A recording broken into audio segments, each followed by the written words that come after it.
Welcome back to everybody. 2 week hiatus is over for myself and my good friend Lee from Around the Grounds. I'm not going to do introductions because you're all following him by now on X. You're all subscribing.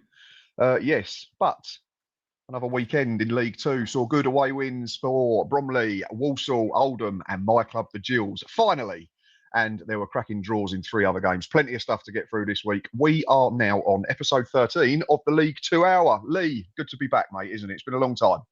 It is, yeah. 2 weeks feels like a lifetime, doesn't it? But yeah, we've missed these Monday night slots. Just show them what you're drinking, and you've not informed me to get one poured. I'm giving you a yellow card already. I don't care. Look at that. Just look at that. I'll have to split the tea because I haven't actually got a good... Yeah. Anyway, talk amongst yourselves. Yeah. Matt's going to have a couple. They are 0%, I hasten to add to everybody. I do not drink alcohol as a rule. Anyway, enough Guinness 0% talk. 4 feature games, as always. Lee has plumped for Barnet MK Dons. Was that yours or was that mine? That's yours. So yours were Colchester Bromley. 0, Bromley 2. Yeah. And Swindon Town 2, Tranmere Rovers 1. My second feature game of the weekend was Barrow's draw with Grimsby. So loads to get through. Yeah, let's get straight into it, mate. Colchester Bromley is where we start. Whose was that? Was that yours? That was mine. It was 3 weeks. It was mine, mate. Yeah, that was yours, wasn't it? Colchester 0, Bromley 2. 2 goals in 4 second half minutes, earned Bromley an impressive 2-0 victory at Colchester. Colchester missed quite a couple of chances. A big one coming through Lisby. It's ball in, and somehow I do not know how he's missed, to be honest. If yards out, he always has to just... I don't know how he's done it, to be honest. It was one of them. Looked easy to score, didn't it? Looked easy to score. You were just about to say this exact same thing. Looked easy to score, but yeah, he's put it wide, and you always feel like if you're missing chances like that, it's going to cost you. And yeah, Bromley did exactly that. Omar Shawani, I always butcher his name. I think I've done that one right.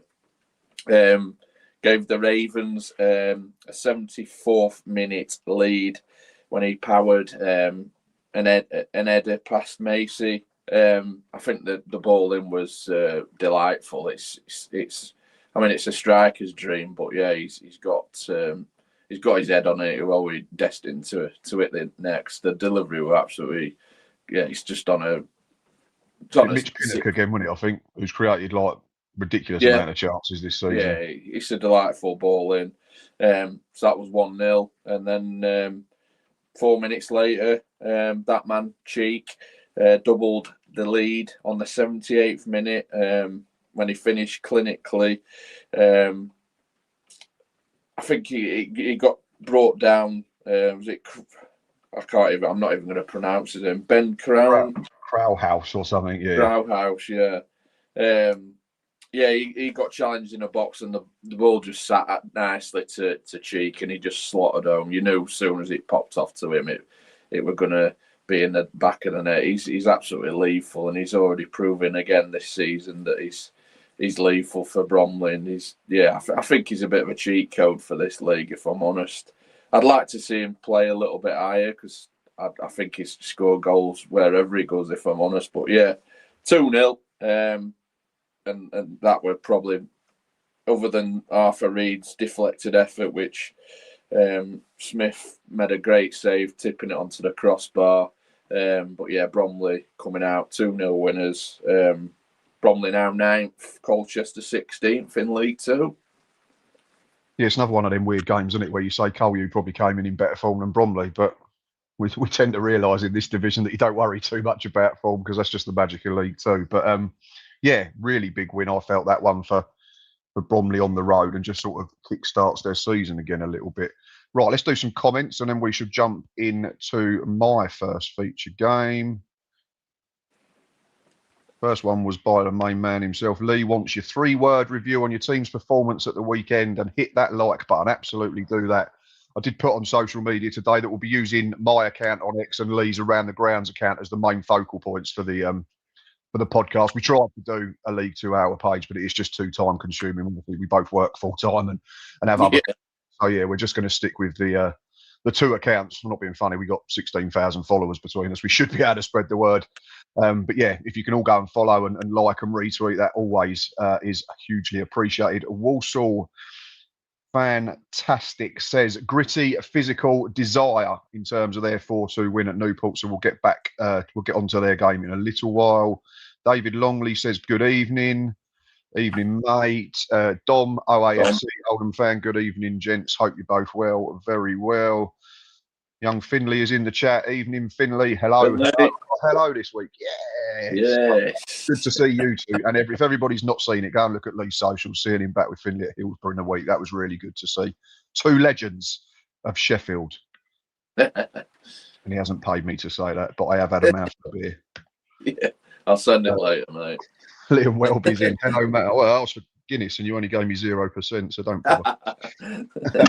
Liam Welby says, hello, Matt and Lee. What a goal from Max. Yes, I'm sure I will certainly talk about it at least later in the show, mate. Ryan says, hope you're both well. Yes, we are. Lee's already booked me for my Guinness without telling him, and I've just been sent off for not being in a proper Guinness glass. In fairness, Dom, it's not proper Guinness, so it doesn't have to be in a proper Guinness glass. And as it's my show, that's what I'm going with. Like I give you a second yellow. I love that. Invite these people on. No, start mugging. TC Troy Boy says, evening, lads, up the Gills. Nick Castleton says, hi, nice to have you both back. Evening, Nick, hope you're good. Hopefully we'll see you Saturday. Liam asked me if I'm going tomorrow. Yes, I will be there, mate, of course. Luca Talked On says, MK Barnet was entertaining game. It was 2-2. We took 1,342 fans. Good numbers. Dom says, win pints rough. Good day then. Good day. Good day indeed. Troy Boy says, fantastic Clark goal. And Luca says, MK Don's getting good draw after being 2-0 down. Subs made a difference. Barnet game was entertaining in second half. MK have tough fixture against Salford home. Carl Robinson. Right, that's the last. That's the first set of comments out of the way. 22 of you watching already, which is brilliant. Please keep hitting that like button, like we say. My first feature game of the week. There's a nice segue there because Luca's comment was about it. It was Barnet 2, MK Dons 2, and it was Adam Senior and Mark Shelton in the first half from the spot that put the Bees in front inside half an hour. But MK Dons write them off at your peril. Too many good players to not have a spell in the game, and they did have a spell. Jack Sanders on 39 and Nathaniel Mendes-Leng brought the Dons level. Yeah, so to pick the bones out of this one, it was a really good header from Adam Senior just inside quarter of an hour to put the home side in front. And then, yeah, really silly challenge in the box about 15 minutes later, which allowed Shelton to step up, send the keeper the wrong way. I noticed Craig McGillivray wasn't in goal for this one. I'm not sure if he was on the bench. I don't know if there was an injury or a suspension or he was just dropped. But I don't think it was McGillivray between the sticks. But yeah, 2-0, mate. I'd imagine MK Dons were thinking, yeah, this is going to be a tough afternoon. But the caveat to that is Barnet's home form is not as good as their away form this season. Scuffed effort from Sanders just before the break got them back in it. And then there was a goal that got ruled out in this one. I don't know if you've seen the highlights, mate. It looks like it's an indirect free kick. And then, so obviously the bloke has to roll it to the person who hits it. And it looks like he just doesn't make contact with the ball before it gets fired in. And the referee doesn't allow it. Otherwise, that's 3-1 to Barnet. I don't know, like I say, have you seen it? What's your thoughts on it? No, I didn't see it. I don't know if... no, I hadn't seen that, no. Yeah, literally just after half time. Reminds me of, do you remember Omri and Perez when they tried to be clever with the penalty years ago? It's like that. It's like the bloke goes to sort of just roll it with his studs but misses it. And of course, the other fella runs up, smacks it in, and the referee disallows it and says, no, it's not been touched. It came back to halt Barnet because Nathaniel Mendes-Leng fired through a crowd with about 20 minutes to play. And after that, both teams had chances to win it. But I felt draw was probably about right. It looked like Barnet had the best of it first period. But like we said, MK Dons are... They've dropped off again in the last couple of weeks, weirdly enough, since we last spoke. Only 1 point in 6. I think they lost to Bromley the week we didn't go live. But they're right in amongst it now, aren't they? And I don't think we're going to see them drop out of that top 7. No, and obviously we've talked quite a lot on MK. I just think it's maybe the league. I think teams are taking points off each other, and no games are gimme in this division. And we've spoke quite a lot that how exciting it is, and the fact that no game is a gimme. You'd expect MK to go to Barnet and win. I certainly did. That is for sure. Because, like I said, Barnet are better away from home. Yeah. But yeah, I think it's a great point. I think especially with MK, I think they scored on the 65th minute to make it 2-2. So you probably worry then that they go and get that winner with 25 still to go. But yeah, it's a great league, and no games are gimme. It don't matter whether you're top of the league or bottom of the league. It's great. And you'll touch on the Newport game. They give Walsall a run for the money, and that's obviously two tail ends of the division. Exactly, yeah. Like you said, you can't pick it every single week. It's a mad one, isn't it? Like again, I think there was only 2 in the top 6 at kickoff that won at the weekend. I think that was Walsall and Swindon. Everyone else dropped points. And yeah, on Barnet, 19th in the home table, 3rd in the away table this season. So it's a staggering differential between the two, which is obviously why they're in mid-table at the moment. But yeah, entertaining game, and probably about right the final score. Luca asks me. If they sort that home form out, they could be right amongst it, really. Yeah, it's like whichever way you look at it, isn't it? Yeah, sort that out, you're going to be a force. But if you don't and the away form drops off, then you're suddenly going to be looking over your shoulder a little bit. But we've said numerous times, Oldham and Barnet both be absolutely fine. Yeah. Right, Lucas asked me a question, says, no, that's the wrong one. Sorry, that one. Do you think the win of the Bristol Rovers will boost your confidence? Because I feel that you might disagree, but ever since you lost to us, I feel you've been inconsistent. I don't think we've been inconsistent. I think the performances have been generally the same as they were at the start of the season and as they were against Bristol Rovers. It's League Two, like we both said, Luca. Like you're going to have spells in games where you're under the cosh. You're going to have spells where you have more ball. We were probably, for an hour, we weren't great against MK Dons, and for 45 minutes at home to Salford. But aside from that, the performance levels have been absolutely fine. If you look at Harrogate and Cheltenham and Salford in the 3 home games that we took 1 point from, we've had 65 shots. So it's not like we're playing badly and not creating. But of course, wins breed confidence. And yeah, fingers crossed with Gareth Ainsworth back involved as well. It's a huge boost at a crucial time of the season. It almost feels like the season starts again for us a little bit. Biggest thing for me is it proves that, and Leah know all about this because we speak all the time, and I spoke to him a lot last year because it was getting me down in terms of like when you go 12, 13. This just feels now like the winless run was just a blip and not a potential crisis, Lee. I don't know what your thoughts are as a neutral. No, and you'd have heard, because obviously you go to every game, home and away, you'd have heard murmurings about, oh God, it's happening again this season like last season. And I think for you, it were all about just getting that win and getting back to winning ways. And to go to Bristol Rovers, which, yeah, they're not in a great bit of form, but to go there, any team, it's always a difficult place to go. To go and get that win will now give you that confidence. It will also give the fans confidence that it's not mirroring last season, because obviously you started like a train last season, which you have this season, and it tailed off massively, and it was quite disappointing, obviously for you, because I want to see Gills do well for you, and it's just about getting that win, and now you kick on and you look at the fixtures, they are favourable, but it's this division, no games for granted, so it's all about building on that now and getting back amongst it and making statements.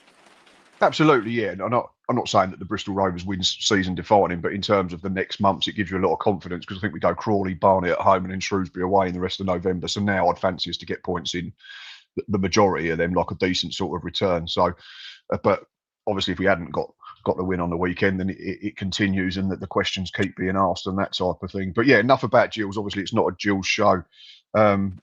Dom says, not looking forward to MK in the Cup. Never have any luck there, but we usually have good runs in the FA Cup, and November is a good month for us. I think the FA Cup's in December, though, isn't it? Just to pee on that bonfire a little bit. Yeah, it is. Yeah, I think it's fourth and fifth weekend, isn't it?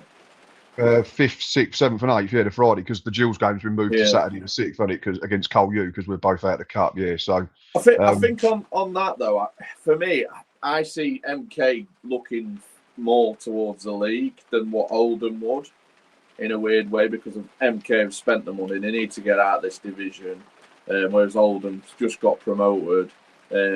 It's about them just balancing this season and obviously then go again. But for me, MK, Oldham staying in the division is a good season, whereas MK, like we've said previously, failure is now. If you don't get in the top 7, at least you've probably failed.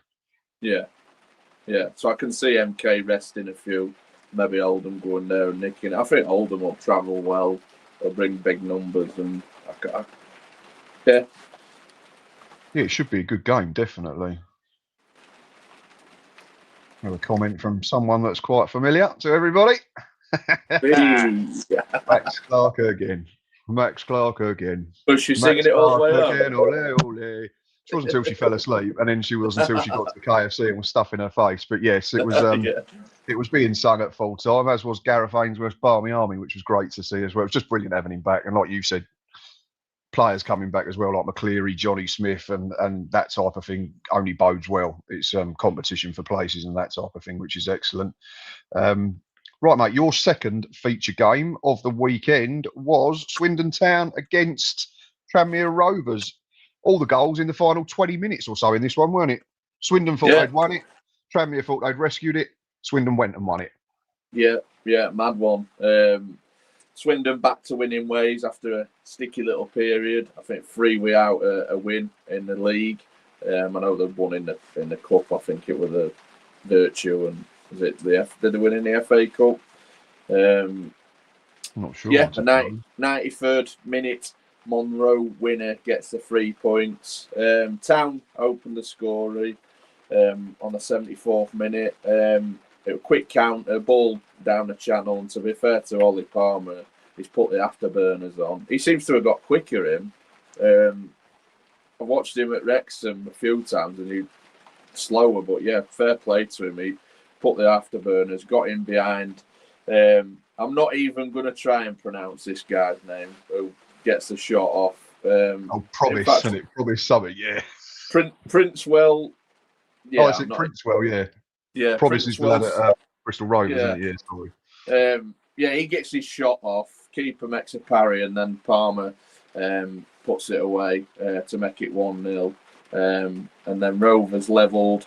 A weak clearance landed right in a path for Jaden Joseph, who struck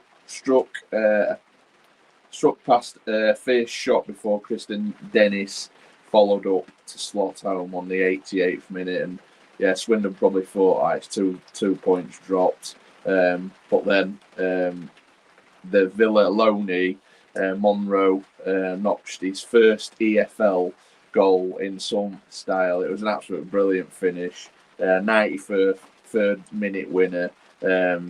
It's an absolute fantastic finish. Bends it in top corner. It's a perfect way to win any football match. And like I said, Swindon needed that. They come through a little sticky period, 3 out a win. Massive 3 points. I think they had a game postponed as well, didn't they? So it probably felt like it was even longer. It probably made the run feel worse than it was, because I think they had an international postponement, didn't they? The last window. Was it and the Notts count? I think it was at the back end of October, yeah. So then it probably feels like a bit longer that they've not actually won a football match, which probably in truth it's only probably 1 or 2 games where they've not actually tasted victory. Yeah, that's it. And we just touched on Gillingham. It's all about getting that win when you have a little period. Obviously, 3 games, questions start to be asked. But yeah, it's a massive win, especially to win it in the 93rd. It'll give them confidence. And yeah, Tranmere. I think Tranmere for me. I don't think they'll be in the mix to be talked about relegation, but I don't think they'll be in the mix to do anything in this division. I think it's just going to be one of them seasons where they're probably just mid-table. They'll be happy with it, maybe. We spoke about Crosby a few weeks ago, didn't we? And they're still not playing well, apart from that win against Bristol Rovers, which, no disrespect to Tranmere, they've won against the side that are in horrendous form. when is Crosby must be coming under a bit of pressure now, because he was brilliant when he came in as an interim, which got him the job. And we spoke about this a few weeks ago. But they're now 18th, and they're only 3 points off the bottom two. So big question marks being asked of everyone at Tranmere Rovers. And it's weird because we said if they got a centre forward, they might kick on. They got Joe Ironside, and they seem to have regressed. I don't even know if I think he's only got 1 or 2 for him, hasn't he? Yeah, I thought it'd be a good signing. A bit like Smallwood. I thought he'd be a fantastic signing from just the season he had at Bradford. But I've heard a few rumblings that it's not going too well for him. 1 goal in 8. I've just had a look. 1 goal in 8 in the league, Joe Ironside. Which is disappointing because I thought he did well with what chances he had at Donny. I know he wasn't a regular starter, but when he come on, wasn't he in the good Cambridge side that got promoted out of this division a few years ago as well? Was he went up front with Paul Mullin under Mark Bonner, I think, wasn't it? Yeah. So it's like he doesn't know his way around the division. Scored at Newcastle, I think. They dumped him out of the FA Cup or League Cup.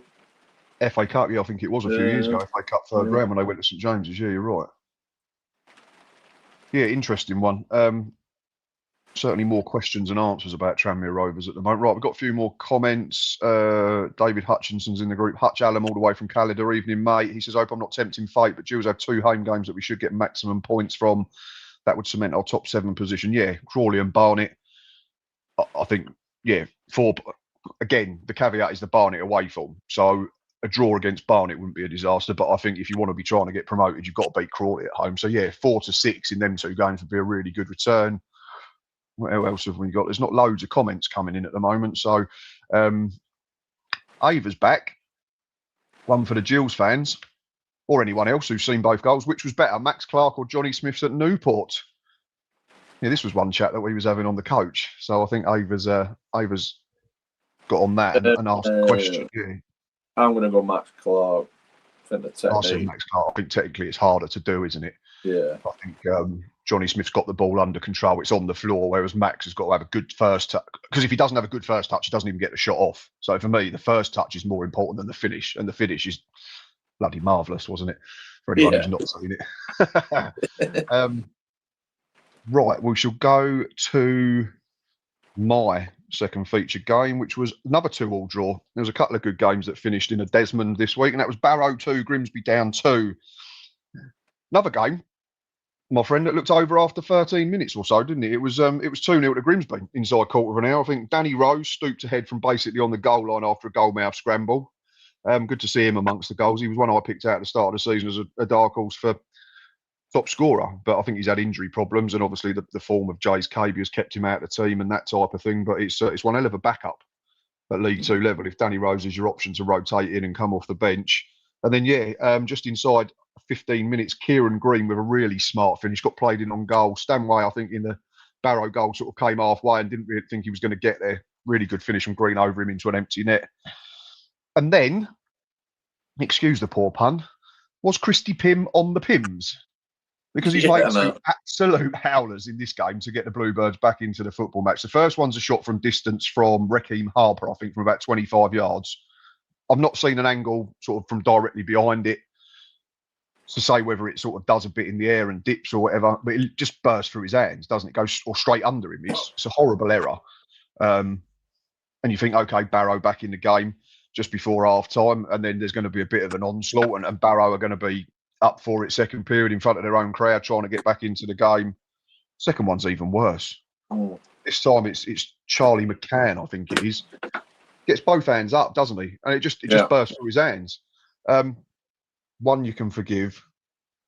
2, I'd imagine the Grimsby fans that had travelled. Because Barrow's a long way for pretty much everybody, regardless of where you live in the country. Must have been fairly displeased with their keeper, but he has saved them lots of points this season. That's the flip side. But Barrow, Lee, quietly going about some good stuff at the moment. I think they're about 7 or 8 unbeaten now. Yeah, it is a good run. I know we spoke about him before. We had a little 2-week break. But yeah, it's a tidy little run. But I think Grimsby have been massively disappointed with that, going 2-0 up. And especially the goals that they've gifted them to go in and dropped 2 points. It's a massive disappointment for him. Be interested to see how he responds now, because obviously it's 2 clangers. Getting over 1 can be difficult. Obviously keepers, other teams will see it and challenge him and put balls on him and see how he reacts, because sometimes keepers can go into the shell and not do stuff that they want and not come and claim crosses. I've watched him. Obviously, he's obviously playing the blinder in that win against Man United, saving penalties. It's mad how he can be that high, and then obviously you drop 2 clangers and cost your team points, really. Yeah, it has massively that on the afternoon. Unfortunately, like you say, once is bad enough, but twice in an afternoon is almost unforgivable. I'm not sure we're talking, the realms of him getting dropped or anything like that, because he has been generally really good. And it's the issue in it with goalkeepers. If they make an error, invariably it means that you can see the football match. Striker can miss 3 or 4 good chances and no one bats an eyelid and he carries on playing the next week. That's the difference. But yeah, Barrow, since they lost to Bristol Rovers on the 13th of September, they've since played 7 games. It's 3 wins and 4 draws, so 13 points from 21. Really good run for Andy Wing's side. Currently sits 15th in the table now, which is probably a little bit higher than I had him at the start of the season. It's good to see, because we've said loads of times we like Andy Wing. We watched his side play at Wembley, didn't we, last year? When he was in charge of Solihull, and unfortunately they lost twice in a week on penalties as well. I think like the worst way to lose one game at Wembley, let alone twice in a matter of 7 days. But yeah, he's doing a good job there after coming in at a difficult time. I think after what was it? Stephen Clements was their last manager before Wing, midway through last season. Yeah, so good to see them doing well. Keep them questions coming. Do you think they'll? I think 15th mid-table is. Think they'll be happy with. Do you reckon? I think 15 represents a really good season. Barrow, one of them teams, and we mean this again with the utmost respect. If they stay in the division, they're punching above their weight, like Harrogate, like really, really punching above their weight. So yeah, 15th, but only, given the nature of this division at the moment, 3 points off 11th, only 6 points off the playoffs. It's crazy. That's what I said to this division. It is crazy because you have a good run, and I touched on Oldham. They were having a real bad, sticky period. They won at the weekend at Harrogate, and things are looking a little bit better. And you then think, well, can they go and back it up against Crewe on Saturday and get another win? And then you look where they are. It's mad. It's just you have a good couple of wins and you're proper back in it. And that's the beauty of this division. It's fantastic.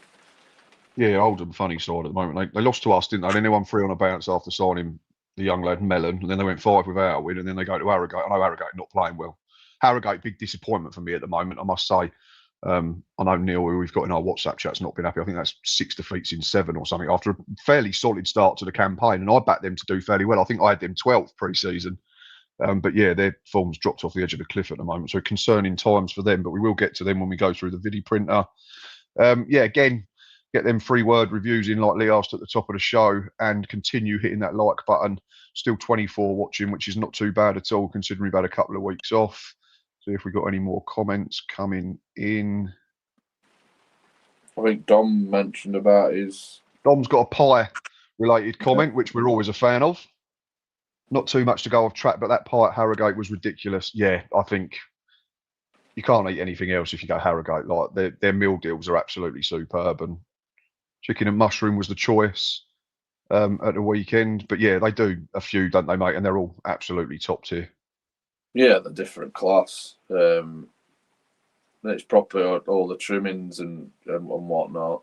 When he sent it, I think he tagged us in the picture, didn't he? I got a little bit excited seeing it. He did, yeah. My mouth was watering a little bit. I didn't actually see pies at Bristol Rovers. That was probably one of the things that was a little bit of a red flag. They did have a couple of options. They did like katsu curry noodles and that type of thing, but I'd eaten. Trouble was we stopped at services, which was about half hour before we got off at the ground, so I'd already just eaten there. So I had kids burger and chips. Came in a very nice cardboard box with a giraffe on the front and a fruit shoot that was rather refreshing as well. So yeah, good. All hardcore here. 0 Guinness and fruit shoots. But yes, Pye was superb, and he does go back to talk about the football as well. 6 points off the playoff, tough game against Crewe, but then Newport at home should be 3 points. Yes, yeah, I think if you take 3 from them two, that's absolutely no problem at all. Again, like Lee said earlier, it's about consolidation. I think for the teams that come, I know there's a lot of teams that go straight through, but I don't think Oldham or Barnet are in the same sort of ilk as like Stockport and Wrexham that we've seen in recent years. I think if they come up, sort of finish around mid-table, then they've got a great base to go and kick on again next year. Yeah, because you compare to teams what they've spent compared to those that have gone straight through. They've not spent what they have, and I think you just consolidate, see where you go. Which I've said on Oldham though, I think likewise Barnet. I think maybe if they're in touching distance, they might have a little pop at it because you never know. Like I say, 6 points is nothing. It's 2 wins, and you're right in there.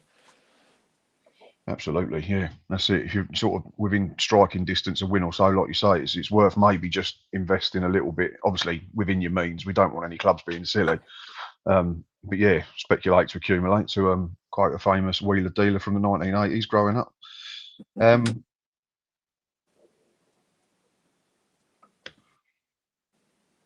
Troy Boy says Max Clark goal. It was just them black beams at the Memorial Ground, but was right behind that goal, and a fantastic, over 1,000 Gills fans at Bristol Rovers on Saturday.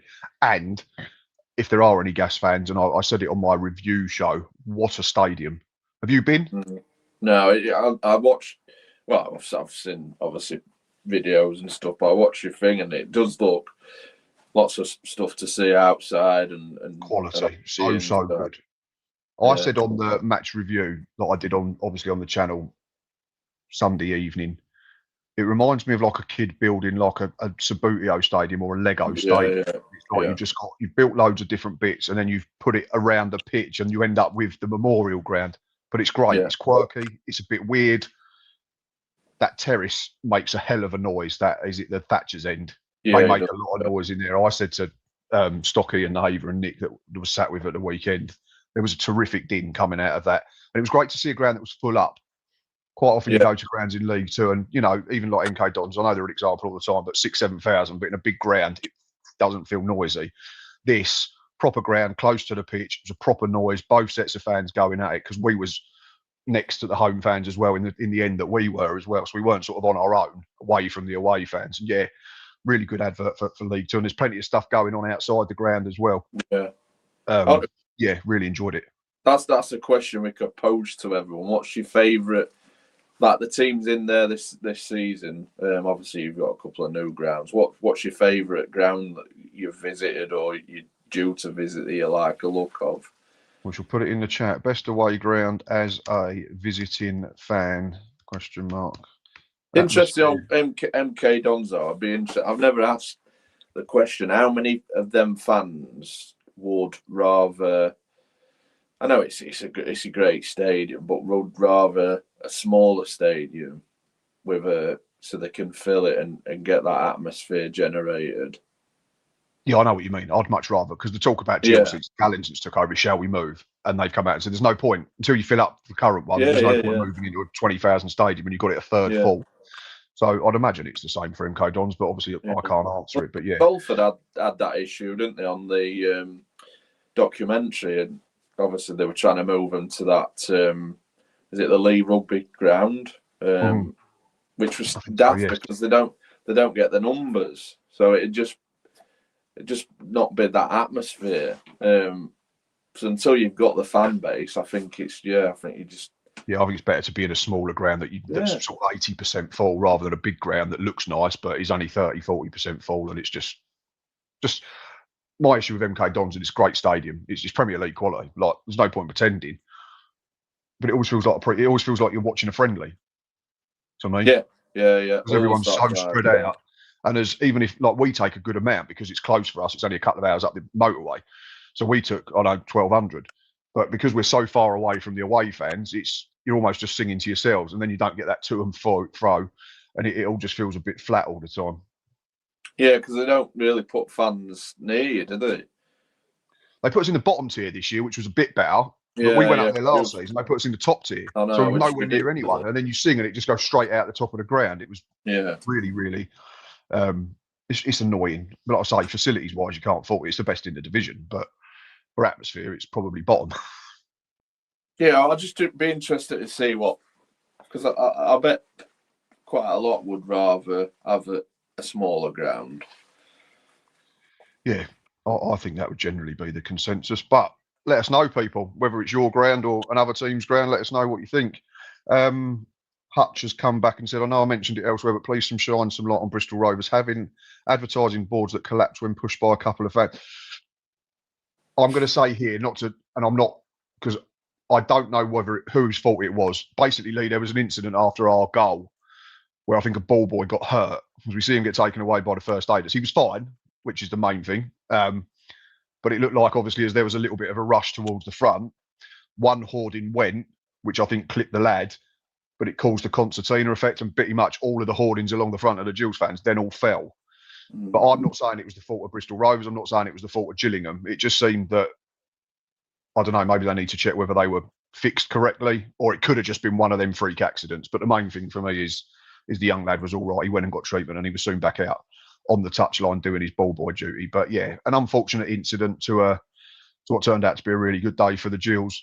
But yeah, not something I've seen before, which is weird. Like, So what were they? Were they temporary ones or no, they look like those electronic ones. I don't know if there's footage in my. Yeah. You can see footage in my match day live. I know I did the clip where our lad was coming off and he walked around behind the goal, but I don't know if they'd been sort of balanced back up by then. So essentially, there was like a surge in the corner flag, like where Max Clark had run to after smashing it in the top corner. So some Gills fans run to the front. And then we saw the lad get taken away, and we didn't know whether he'd got, just frightened him because of the noise or whatever, or the Gills fans had sort of not bundled him, but were noisy around him. Yeah. But no, then we spotted that these hoardings had all gone over, like 5 or 6 of them ended up falling. But yeah, I'm not putting any blame on Bristol Rovers or anyone because I don't know the full facts. It was just one of them that was unfortunate. And for me, the main thing is the kid was all right. Yeah, I know. I think York City have just got them, but they're really, really sturdy. They're like quite wide, like girthed and They're thick old things, aren't they? Yeah, which was surprising to me how they managed to go over. I thought it'd take quite a lot of weight to push them over. And certainly then when one went, they all went. I don't know. Like I say, I'm not going to comment because I don't want to, cast aspersions against people when I don't know the full story. Back to the football chat anyway. Ryan Jones says, up the Saddlers, great performance at the weekend. Good to see Terry Connor come back on board and hopefully an ex-Leeds and Rangers local lad joining as our new striker. Ex-Leeds and Rangers? Rodney Wallace? There's one for the kids. Yeah, Rodney Wallace. Can we think of any ex-Rangers and Leeds strikers that we can make up transfer rumours from? No. We're sticking Rodney Wallace is joining Walsall then. Yeah, get your boots out, Rod lad. It's got to be 60 now, he bless him. Had a spell at Gills as well, to be fair. In the Championship, did old Rodney. Can you let us know, Ryan, who it is? You're killing us now, the suspense. Oh, there was pies. I must have missed them. Fair play to Troy. He had a steak and ale pie at Bristol and it was tasty. Went down nice with a pint. Lovely stuff. Pie, pint and points. Absolutely beautiful. Dom's talking about Bristol Rovers and says only been Bristol Rovers once a fair few years ago and the new stand was built. Class old school ground like Grimsby, although there's not much around Grimsby's ground. That's my favourite this season. Yeah, we love Grimsby. You did Grimsby the week before us, didn't you? And then me, Nick and Ava went up there. We're not talking about the game. We're talking about the fish and chips and the pier and before and after. I don't want to talk about Zach Kennard Kettle because I have got over that now. Oh yeah, I am. Cheeky little winner. I think Oldham. I think they play them on Boxing Day. So that's a nice. Do you want some? Sound like the Wheelstone Raider. I'm not giving it. You get your own. Yeah, Grimsby again is another proper stadium. Like they're proper old school sort of arenas, and I can't speak highly enough of them. Some of them need a lick of paint and a bit of TLC, let's say, but they create a proper atmosphere, don't they? Yeah, of course they do. Yeah, especially the ones in the terrace housing as well. It's just it's football that's like what everyone grew up in. It's brilliant. He said Kemar Roof. Oh, blimey. Talk amongst yourselves. Let's So that put would his be a name good, into the I know ever he's been reliable X. way out of club. So it would be a good signing. 28 watching, please smash that like button, everyone. It really keep helps. doing it, please. Matt Sadler has revealed that striker Kemar Roof is still training with Walsall, but that decision has not yet been reached over a potential deal. So it's not quite a done deal yet well, not even close, it doesn't sound like. But yeah, he's been training with them. These League Two teams are dishing out these big boys, aren't they? Madness, when Jonathan put it in our WhatsApp chat last, because Akiba Delican's gone to Cheltenham, hasn't he, today, which is a really good signing, I think, for them. And Christ, Steve, how good does our point look like against Cheltenham now? I was well unhappy with that at the time, but that 95-minute equaliser might be well priceless come the end of the season, because I think they've won every game apart from that, and they kick off in 19 minutes, don't they, as well against Notts County? It's such a obviously he's got a reaction out of them players that questions were asked about him previous. But credit to him, he's got a reaction, and yeah, they're on a decent run and look like a team that you don't want to play. I think they even won in the FA Cup. They played Bradford. 1-0 at Valley Parade, and then they lost for the first time at home in the league as well, didn't they? At the weekend, Bradford lost by 2-1 against Burton, ironically managed by former Bantams boss Gary Bowyer. There you go. There we go. See, we do a bit of everything. It's not just League Two. John Parnham, the Notts County fan, is in the chat. Welcome, John. I know you struggle to watch live because there's a live Notts County show that goes on at the same time, but assuming that's been postponed because you do kick off in just over a quarter of an hour. Hoping for Notts win tonight, but not an easy game. Absolutely agree. We just said that. Cheltenham absolutely flying under Cotterell. But yeah, Notts County, one I'm having to eat humble pie about at the moment because they're doing really well under Martin Patterson, and it wasn't something that I foresaw at the start of the season. I thought they'd struggle this year. I think a lot of their fans did, to be honest. I think if you'd have asked percentage of the fans, I think we're what they not the ones that told me they bookmarked my tweet. All right. Yeah, just block them, mate. Just an opinion. That's what I mean. It's so hard to do. It's like it's difficult because you're always going to upset teams. This is why, like, I'll pick Harrogate. I think everyone's easy option that everyone says they're going to go down because you know you're not going to get that backlash. I think I picked on Swindon last year and got quite a lot of slaver from them. And Shrewsbury. Whereas League One, I think, who did I pick that Shrewsbury, wasn't it? Shrewsbury, then you ended up on their Twitter account. Shrewsbury, yeah, sorry, I know my stuff in that league. It's just opinions at the end of the day. No one does it to be personal. It's just, there's 24 teams, there's 24 spaces to fill. We're going to upset someone. Ryan, I'm assuming in regards to our question about favourite away day, says Notts County or Harrogate. Touch back on the Bristol Rose thing, says, cannot remember if I saw it on German Gills, but it fell under a couple of people. Fair enough. I've not had a chance to watch Reese's yet, but I will do. Dom says, yeah, we have them on Boxing Day, which will be good do. That'll be messy for you boys. Absolute messy. That booze bus will be full up, won't it? Her father didn't like me, says Ruth is training according to local press. Yeah, we just said that as well, but not a deal done. And Joshua's vlog says, hi, Matt, how are you? And when is Ainsworth back? He's back, mate. He was back at the weekend. I'm very well, of course, and good to see you a couple of weeks ago home to Salford. But yeah, Gareth is back doing everything aside from just being on the touchline, which I did laugh and say was probably a good thing because that Max Clark strike and penalty miss might have sent his blood pressure through the roof for varying reasons at various stages of the game. Shall we do Vidi Printer, mate? Because we are approaching 45 minutes. We'll run through them, and then we've got goals and players of the week. Crew Alexander 3, Shrewsbury Town 1. Goals from Owen Lunt, Tommy O'Reilly and Omar Bogle in injury time for the Alex, and it was Josh Ruffles who replied for Michael Appleton's men after 29 minutes, but a comfortable victory for Lee Bell and his men. Bristol Rovers, Gillingham finished 1-0 in favour of the Gills. We've already spoken about that one, courtesy of Max Clark's goal of the season contender. Absolutely mad game at Chesterfield. 2-0 to Accrington after 26 minutes, courtesy of Tyler Walton's double. Chesterfield come roaring back through Tom Naylor, Lee Bonnis and James Berry to lead before Charlie Caton equalised in the 70th minute to play at a 3-3 draw. Probably a better result for Accrington and Chesterfield, that one, mate. Yeah, Chesterfield missed a penalty as well, didn't they? late on to win it, I think, as well. When it was, it Yeah. keeper saved it. Yeah, which credit to a good save. But yeah, Chester, especially getting back into the game and going level and going ahead 3-2, you think there's only going to be one winner. But credit to Accrington. It just echoes what we say about this division. It's fantastic because that were a game that you think is only one winner. Own banker, yeah, absolutely. Yeah, and I looked at score, and obviously I couldn't believe it because I just thought Chesterfield would blow them away. But credit to Accrington, they dug in. Spoken plenty about Tyler Walton. I really like him as a player. He's one of them Accrington type players that they signed out of non-league. They get players from sort of National League North and that level. They get good players on loan.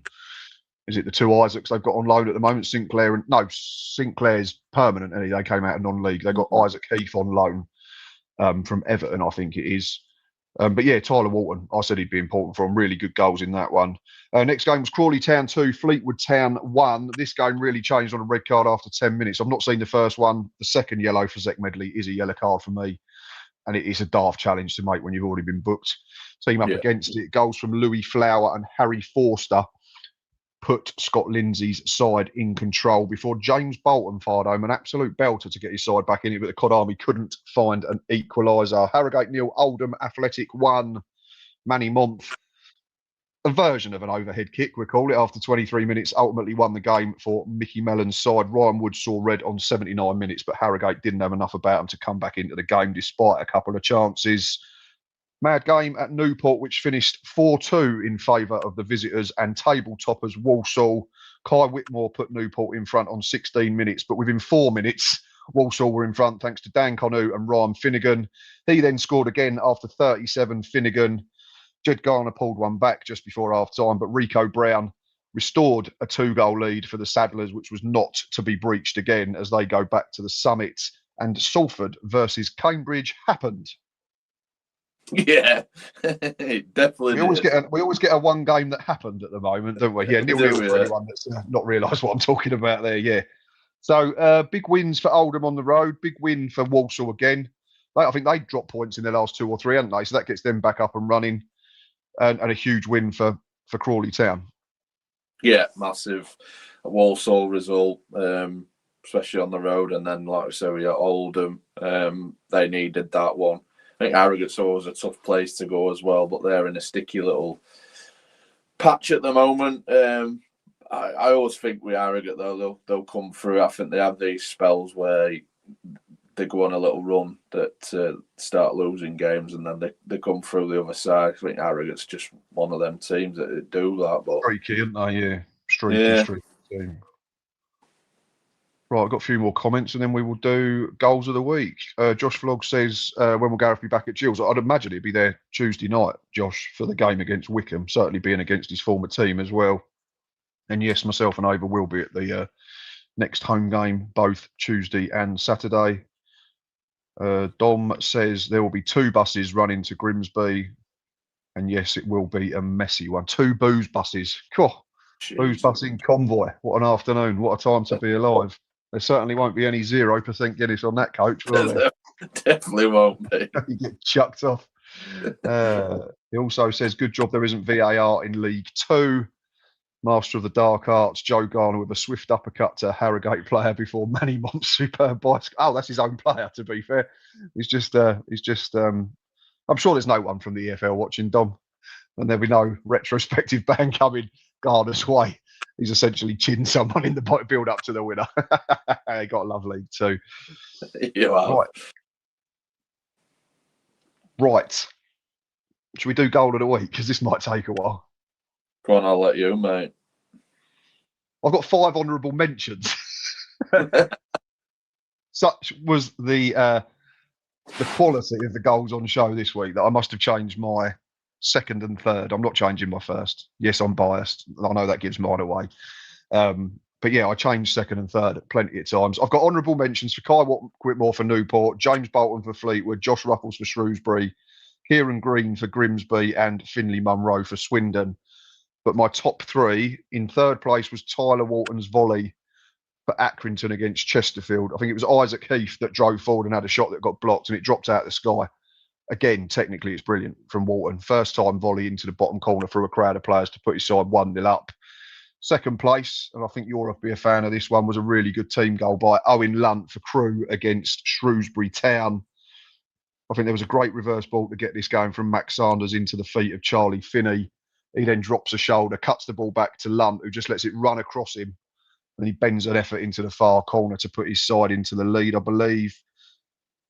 But first place, no surprise to anyone, as I was there, Max Clark's stunning volley from about 20 yards or so on the edge, on the angle of the penalty area at the Memorial Ground at the weekend to put Gills 1-0 up and earn us a first win in 6 in the league. So, yeah, my goal of the week, Max Clark against Bristol Rovers for the Gills. Over to you, sir.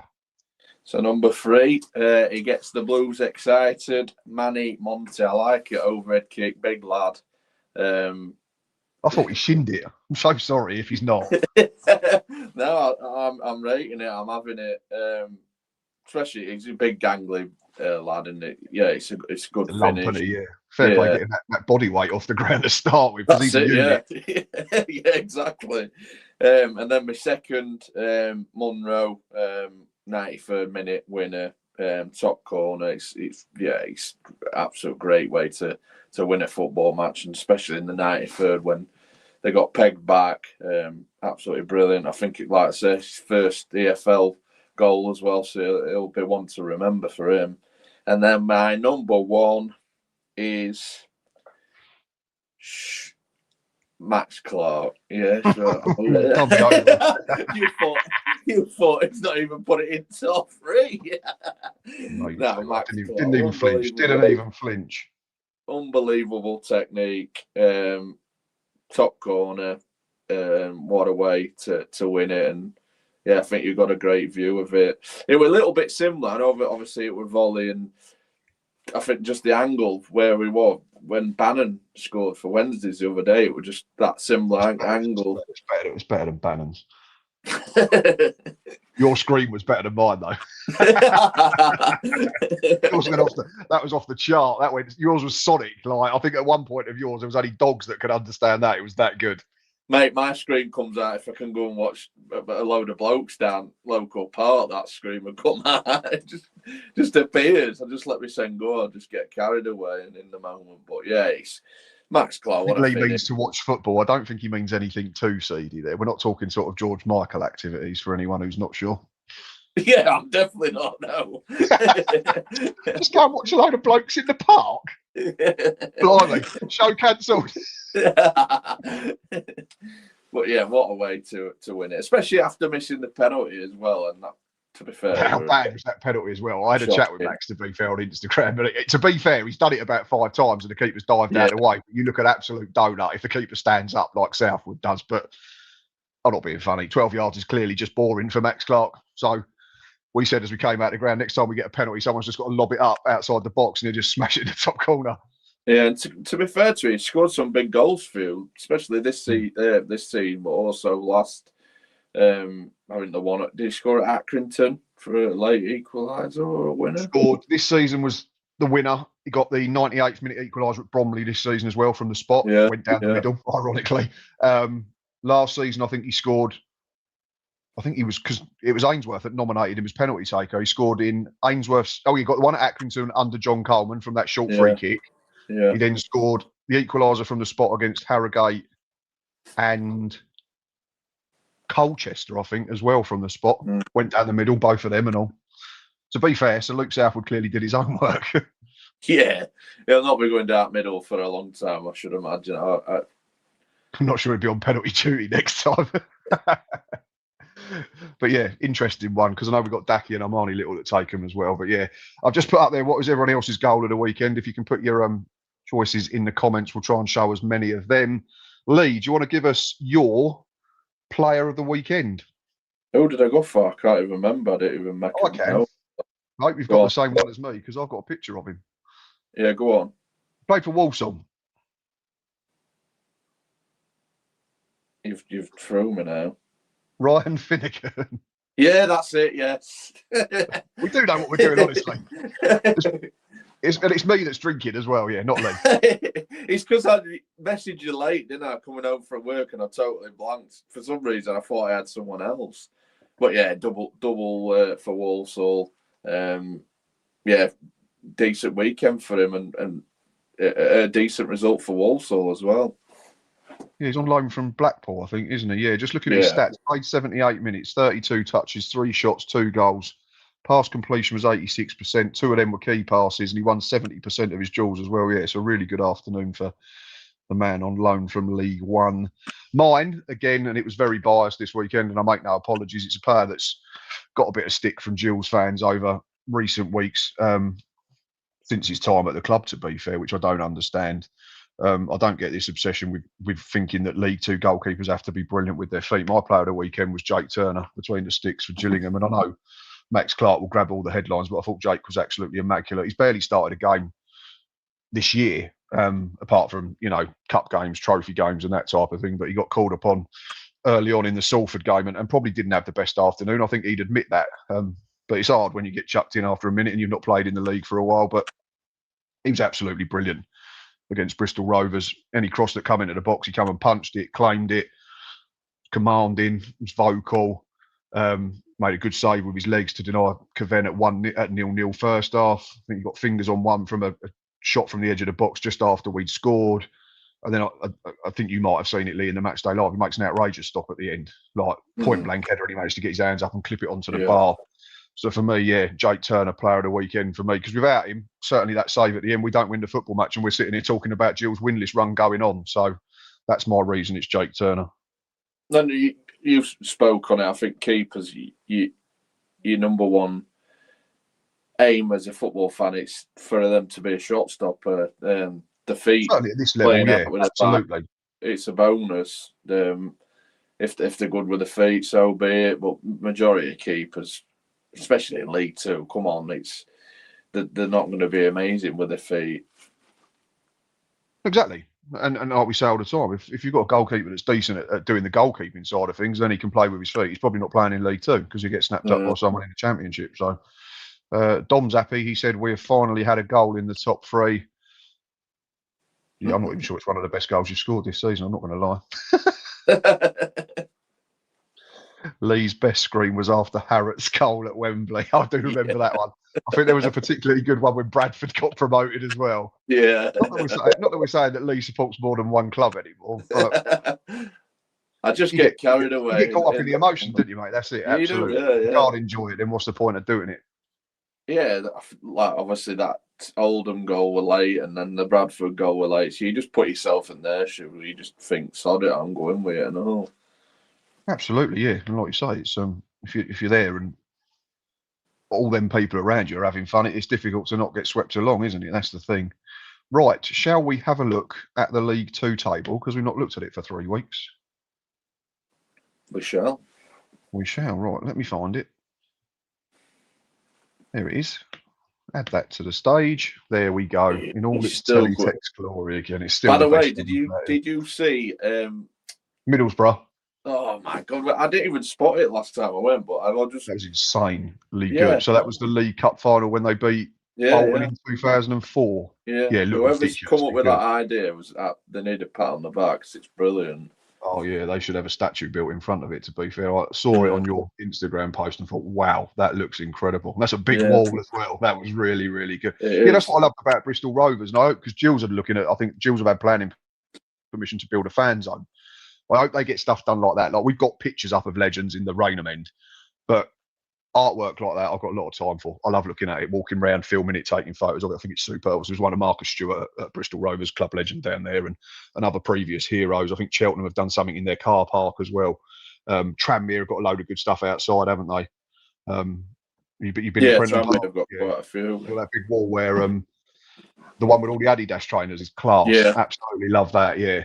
So yeah, hopefully, if anyone from Gills is listening, it'd be great if they can sort of incorporate that into it. I think it'd look really, really good. But yeah, anyway, back to the table. It's currently Newport County bottom with 11 points from 15 games. They are joined in the bottom 2 by Shrewsbury, who have 13 from the same amount of fixtures. Cheltenham sit 22nd and one place outside, but they are just kicking off against Notts County. So if they win, they would go up to 17 points, which would take them level with Bristol Rovers in 17th, which I don't think anyone would have seen coming even when Cotterill took over. I think the turnaround's been absolutely staggering. We then go up, we go Harrogate, Accrington, Crawley, Tranmere, Bristol Rovers, Colchester, Barrow, Oldham and Fleetwood make up the bottom half.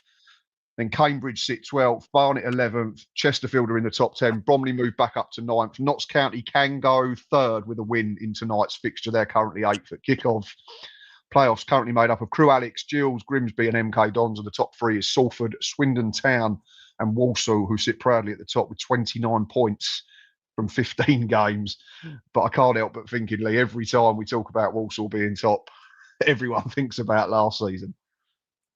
Yeah, and it'll haunt them. Like they'll not. I think until they actually if they get promoted, I don't think they'll believe or trust in it. Because obviously last season they were just absolute catastrophe, and that they didn't get promoted. Which team do you think in this league table at the moment would be the most disappointed with how they are? Obviously, we're in November now. Colu and Bristol Rovers, I think, for me. If I had to pick 3, Colu, Bristol Rovers and Fleetwood. Yeah. All bottom half. Well, Chesterfield as well I'd touch on, because I think they've had a couple of results. Obviously, Accrington, it's a disappointing them. They got slapped at Colchester. I think they'd expect more, because I think a lot of their fans expected to be well up there this season. It's their away form, isn't it? They've only taken 8 points from 7 games on the road, conceded 15, which is worrying. Over 2 a game they conceded. I know 4 of them were at Gills as well. So it's yeah. I know they're up the only 24 off the playoffs. Yeah, it's crazy. Yeah. But who's overachieving the most at the moment, do we think? Overachieving. I have to say Notts County, based on what I said at the beginning of the season. Fair play to Patterson and fair play to the board, because I thought it was a horrible setup. I said that at the time. I was very vocal about it. So to go 3rd tonight with a victory, I think even a draw takes them into the playoffs, doesn't it? Because their goal difference would be +10, so that'd take them above Crewe, above Gills. Yeah, a draw takes them 5th, because they go above everybody that's on 25 points. So yeah, for me, Notts County, the biggest overachievers. I don't really know who else is overachieving at the moment. I don't think maybe Salford, maybe. I think I had them just out. I can't remember where I had them. Yeah, they probably are. Yeah, I think we had them sort of around it or just outside of it. So yeah, to be in the top 3 after 15 games, and this is the time, isn't it, where everyone goes, this is the season, the table's taking shape now, because you can times that by 3 essentially now, can't you? Yeah, of course you can. 26 points takes them to 52, 78 as playoffs with a game to spare. So, doing really, really well. It's Bromley still just outside that we keep talking about as well. It's going to get busy now in November and December. It's such a busy period of football. Yeah, suddenly you get to Christmas and suddenly you've played 20, 25 games, and it really does start to take shape. And then, like you mentioned earlier, that's when how much can you go and spend in the January transfer window to try and get you to where you want to be and that type of thing. So yeah, it's and it's dark and it's cold. We spoke about it a few weeks ago, didn't we? Now you get up in the dark, you get home in the dark. Floodlights are coming on at half time. Feels like the football season's well and truly underway. The FA Cup's underway. Love it. This for me is the as well. I obviously like the end of the season because it's playoff bit, but this is like you're in it now. I love going to games where it's weird. It's such a weird thing saying it, but where you're wrapping up and you're getting cold and you're having your pies and you're watching football and floodlights are on. It's what football's about.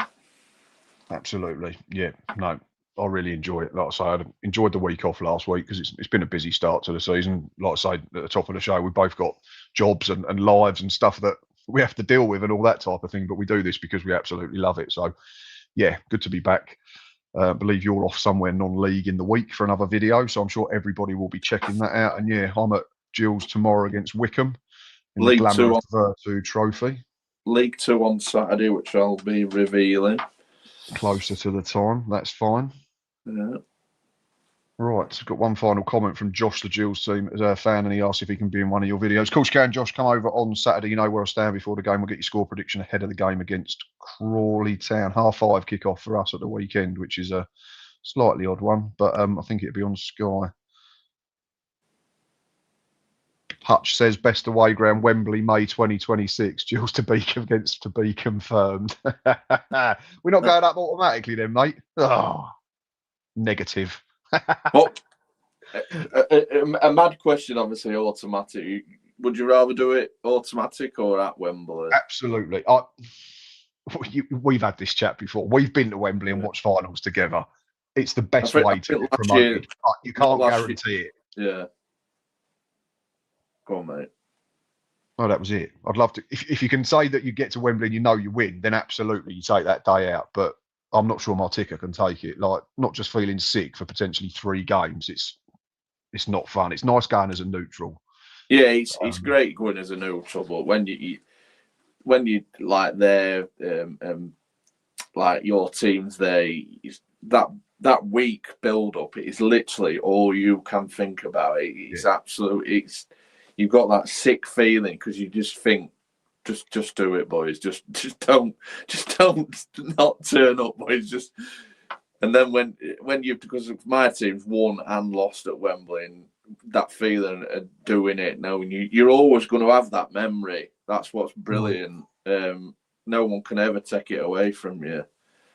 Yeah, we went there 2 years in a row. Like, obviously everyone knows about the Man City game in '99 when we were 2-0 up with 5 minutes of injury time to play. And I've always said if you could get the Man City day out with a Wigan result, it's the perfect storm. It'd have been the most perfect afternoon. Like 77,000 Oasis were there and all that type of nonsense. And Oasis when they were fashionable the first time around for the youngsters. Yeah, I was 17. How old were you with that City game? 17. 17. No, 16. I was 17 in the July. Yeah. So never been on a quarter train all the way back. Literally no one spoke all the way back to Kent. Yeah, Hutch makes a fair point. What about Gareth's ticker? Yeah, exactly. We've got to get promoted automatically, mate. We can't have him going through the stress of 3 playoff fixtures. Yeah, luckily we was able to lay that ghost to rest the year after against Wigan. But and then 2009, obviously went back. I'm lucky. I've been to see Gills 3 times at Wembley and I've won twice. So I'm quite happy with that. But yeah, I think I'd rather go up. Here we go. Dom's talking about it, obviously, and he's lived it in the last few months. 100%. The playoffs last season was the most nerve-wracking period. Trying to get tickets, that feeling in the back of your mind, what if we lose? Yeah. But it is the best. That's it. There's no in between, is there? No. It's not like a league game where you go, all right, we'll get back on it next Saturday. That's your season done. Yeah. You have to think about it for 3 months. Or, like you say, you just drive the booze bus around Oldham for 3 months, getting absolutely off your trolley for 90 days. It's the best feeling in the world. It's complete sort of, it's polar ends, isn't it, of the spectrum in terms of emotions. Or you could be a Sheffield United fan knowing that you've been there so many times and you've never won. Well, I was having this chat the other day. We were talking on the coach and said we could actually, if we get promoted, we could be coming to Sheffield twice next season. Yeah. But to both stadiums, which is mental. Like, they're both essentially you're both Premier League teams, like, or top half Championship teams. And I'm not going to get into a debate about which one's bigger. It is Sheffield Wednesday, but good answer. Well, you know, in terms of stadium and infrastructure and fan base, I think it has to be sort of recent history in terms of getting to cup finals. We all remember '93 twice, don't we? Unfortunately, came up against a stubborn Arsenal under George Graham and all that sort of stuff with Ian Wright, and was it Andy Linnigan scored the winner in the replay? Yeah, and then he got dropped on his head in celebration. Steve Morrow got dropped on his head, didn't he? Yeah, by Tony Adams and broke his shoulder off. Which, again, one for the kids to Google. Anyway, I suppose we better blow full time, mate. It's been good to be back. Really enjoyed it. And thanks to everyone who's watched. Thanks to everyone who's commented. If you can, go and share it on X. That'd be brilliant. If you can go and press like on YouTube, that is absolutely superb as well, because it gets us up the algorithm or whatever they call it, and more people see it. And if you've not subscribed, please subscribe to myself and Lee, because this is the home of the League 2 Hour. And yes, we will be back next Tuesday for another episode. So we'll see you all next Monday.